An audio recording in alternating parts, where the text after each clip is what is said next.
अस्सलाम वालेकुम दोस्तों। आप जानते हैं शादी में कुछ रस्में नाजायज़ हैं जिससे लोग शादी का माहौल क्रिएट करते हैं।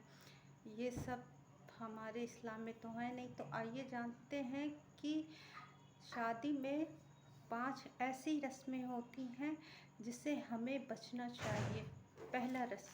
पहला,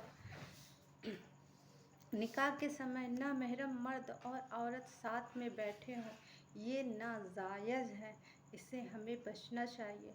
दूसरा, नाच गाना, ये मुस्लिम के लिए हराम है।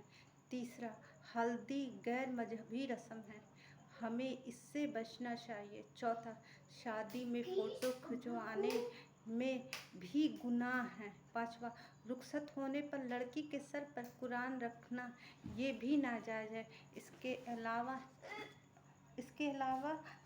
अलावा शादी की हर वो रस्म से बचनी चाहिए जिसे हमारे नबी मोहम्मद सल्लल्लाहु अलैहि वसल्लम साहब ने इरशाद फरमाया कि निकाह को आम करो। निकाह जितना सादा होगा उतना ही बेहतर है। अल्लाह ताला फरमाते हैं कि तुम मेरे बारे में जैसा गुमान करोगे मैं तुम्हें वैसा ही मिलूँगा।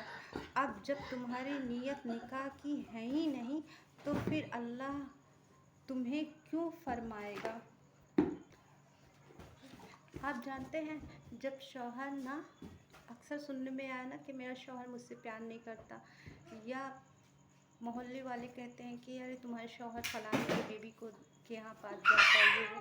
तो हम बता दें कि जब शौहर अपनी जवानी में दूसरी बीवियों में मशरूफ़ रहता है ना, तो बीवी का गम, दुख और जज्बात उसके लिए कोई मायने नहीं रखते और बीवी बस अकेले कोने में पड़ी रहती है। और जैसे ही शौहर बुढ़ापे की सीढ़ी चढ़ता है ना, तो तब उसको अपनी बीवी के सिवा कोई और नई नज़र नहीं आता। तो ये यकीनन सच बात है कि बीवी अल्लाह ताला की भेजी हुई एक नेयामत है, जिसे शौहर, जिस तरह बीवी के लिए शौहर सर का ताज होता है, उसी तरह बीवी भी शौहर के लिए उतनी ही मायने रखती है। तो लिहाजा आप लोग अपनी बीवियों को, जिस तरीके से आप दूसरे को बीवी को देख के अट्रैक्ट होते हैं ना कि अरे वो इतनी खूबसूरत है, तो आप अपनी बीवी को उतना तवज्जो दीजिए, उस तरह से वेल मेंटेन उसे कीजिए, ना कि अपनी बीवी को छोड़कर किसी और की बीवी को देखिए। अगर मेरी ये वीडियो किसी को बुरी लगी हो तो प्लीज़ तहे दिल से माफ़ी मांगते हैं, क्योंकि मैं भी एक औरत हूँ, तो मैं ये आपको बता सकती हूँ। और ये इस्लाम में भी हराम है, नाजायज़ है, इसकी बख्शाइश कभी नहीं होगी। जो अपनी बीवी को छोड़कर किसी गैर की बीवी को देखता है।